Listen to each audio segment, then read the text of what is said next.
नमस्कार विद्यार्थी मित्रांनो, मागील व्याख्यानामध्ये आपण विपणन मिश्र प्रक्रियेतील किंमत मिश्र किंवा किंमत निर्णय हा जो एक दुसरा महत्त्वाचा घटक आहे, या घटकाच्या अनुषंगाने किंमत निश्चितीवर परिणाम करणारे जे महत्त्वाचे घटक आहेत त्या घटकांची सविस्तरपणे चर्चा केलेली आहे। आजच्या व्याख्यानामध्ये आपण किंमत निश्चितीची प्रमुख उद्दिष्टे विचारात घेणार आहोत। कोणताही व्यावसायिक ज्या वेळेला एखाद्या व्यवसायाची सुरुवात करतो त्यावेळेला त्या व्यवसायातून एकतर एखाद्या वस्तूची निर्मिती केली जाते किंवा एखाद्या सेवेची निर्मिती केली जाते। साहजिकच वस्तू आणि सेवा यांच्या निर्मितीसाठी निर्मिती खर्च म्हणजे उत्पादन खर्च हा त्या व्यावसायिकाला करावा लागतो। साहजिकच केलेला खर्च किंवा व्यवसायामध्ये केलेली गुंतवणूक ही परताव्याच्या रूपाने आपल्याला परत मिळावी हा व्यवसाय करण्यामागे किंवा व्यावसायिक कार्य करण्यामागे त्या उत्पादकाचा किंवा व्यावसायिकाचा हेतू असतो।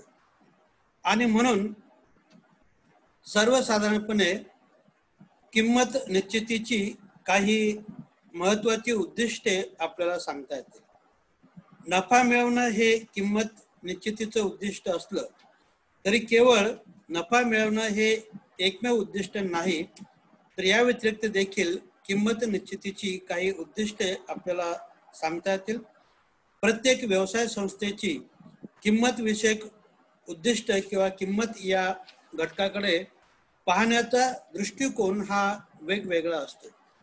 जसे या ठिकाणी काही उत्पादक कंपन्या वस्तूची किंमत निश्चित करत असताना जास्तीत जास्त नफा मिळवण्याच्या प्रक्रियेवरती भर देतात, तर काही उत्पादक किंवा काही कंपन्या समाजाचं हित विचारात घेऊन समाजाला योग्य किमतीमध्ये चांगल्या गुणवत्तापूर्ण वस्तू कशी देता येईल याचा विचार किंमत निश्चित करताना विचारात घेत असतात।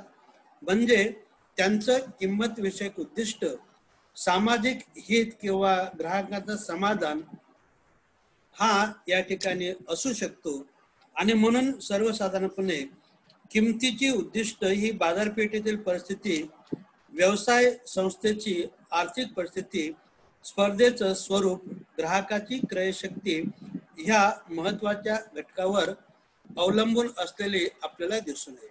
आणि म्हणून किंमत विषयक जी महत्त्वाची उद्दिष्ट आहेत त्यातील साहजिकच पहिलं महत्त्वाचं उद्दिष्ट जे सर्वसामान्य उद्दिष्ट आपल्याला सांगता येईल ते म्हणजे वस्तूच्या विक्रीतून जास्तीत जास्त नफा मिळवणे।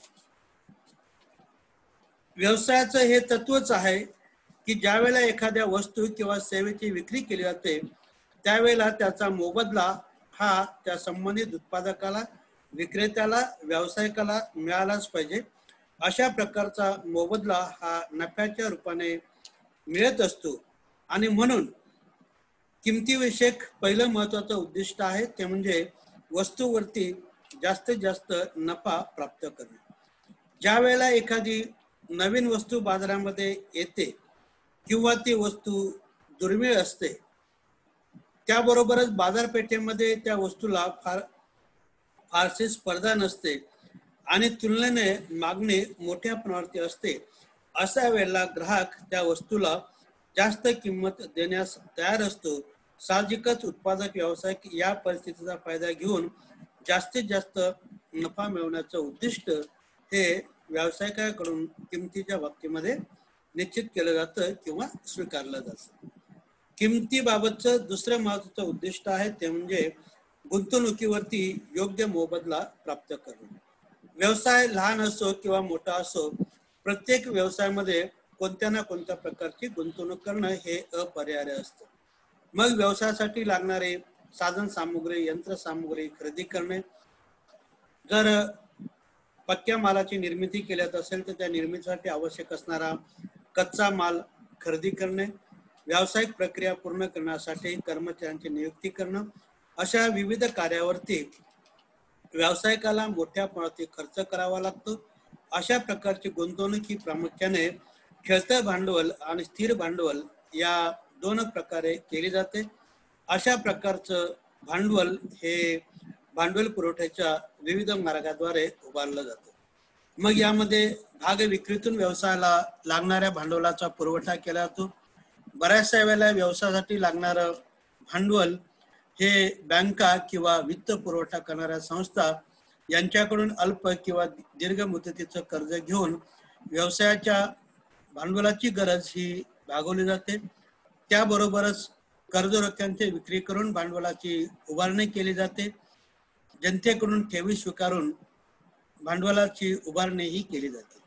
मग आता व्यवसायामध्ये ज्या विविध गुंतवणूकदारांनी भाग, कर्ज रोखे, कर्ज, ठेवी या स्वरूपामध्ये गुंतवणूक केलेली आहे, साहजिकच त्या गुंतवणुकीवरती योग्य मोबदला देणं हे उत्पादकाचं किंवा व्यावसायिकाचं कर्तव्य असतं। त्यामुळे आपण केलेल्या गुंतवणुकीवरती गुंतवणूकदारांना योग्य मोबदला प्राप्त व्हावा किंवा योग्य मोबदला देता यावा हे देखील किंमत निश्चित करण्यामागचं दुसरं महत्वाचं एक उद्दिष्ट आपल्याला सांगता येऊ शकेल।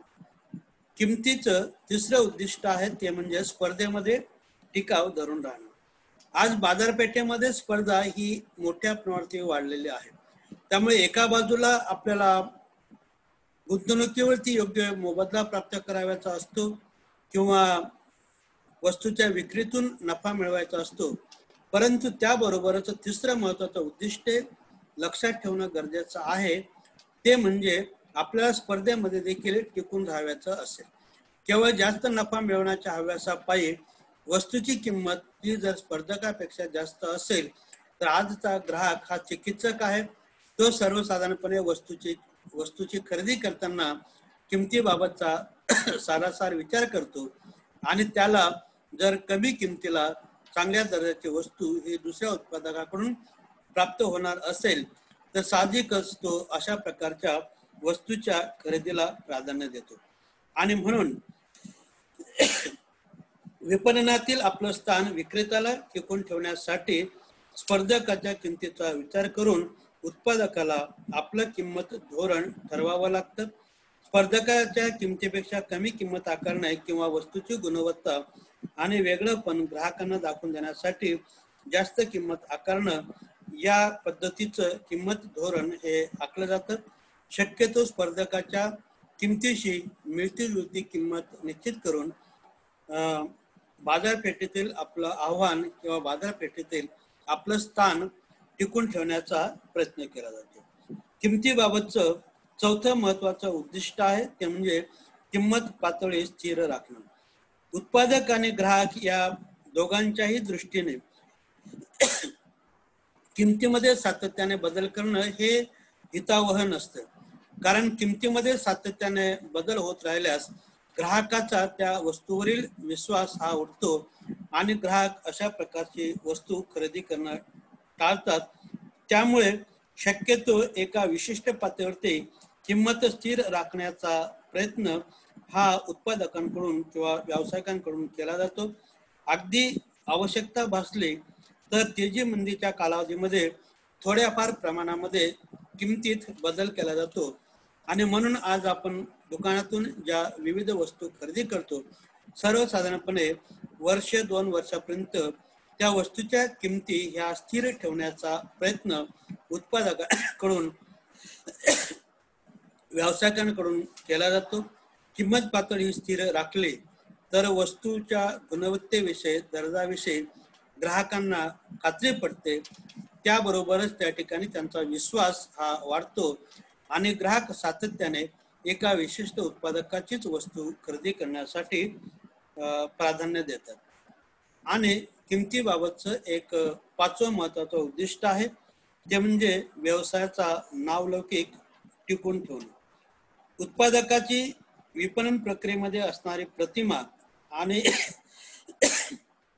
नावलौकिक कायम टिकवणं हे देखील किमतीबाबतचं एक महत्वाचं उद्दिष्ट आपल्याला सांगता येऊ शकेल। एका बाजूला मालाचा दर्जा आणि दुसऱ्या बाजूला किंमत यांचा मेळ घालण्याचा प्रयत्न करत असतानाच व्यवसायाची बाजारपेठेतील आपली प्रतिमा ही टिकून राहील किंवा व्यवसायाला एक नावलौकिक प्राप्त होईल, या दृष्टीने किंमत ही निश्चित केली जाते किंवा त्याबाबतचं उद्दिष्ट हे ठरवलं जातं. आज टाटा उद्योग समूहाच्या सर्व वस्तूंच्या किमती जर आपण बघितल्या तर सर्वसाधारणपणे ह्या किमती सर्वसामान्य ग्राहकांना देखील परवडणाऱ्या असतात.